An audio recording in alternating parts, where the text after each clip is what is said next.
హనుమంతుడు, ఆంజనేయ స్వామి, హయగ్రీవుడు, గరుడ స్వామి, వానరు ఈ రూపంతో ఉండినటువంటి పరమాత్ముడు ఈ ప్రపంచాన్నంతా కూడా చూస్తున్నాడు, అందరినీ రక్షిస్తాడు.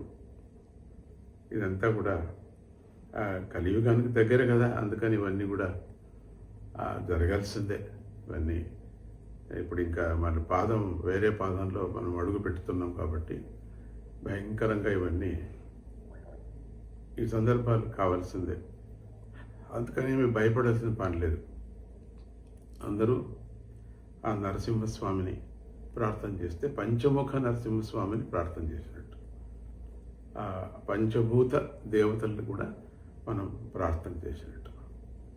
అటువంటి స్వామిని మనం అందరూ ప్రార్థన చేసుకుందాం, శాంతిగా ఉందాం, అంతే. ఇంకేమి ఊరికే అది యోచన చేసి మనం ఆ మనస్సును చెడుపుకోవద్దండి.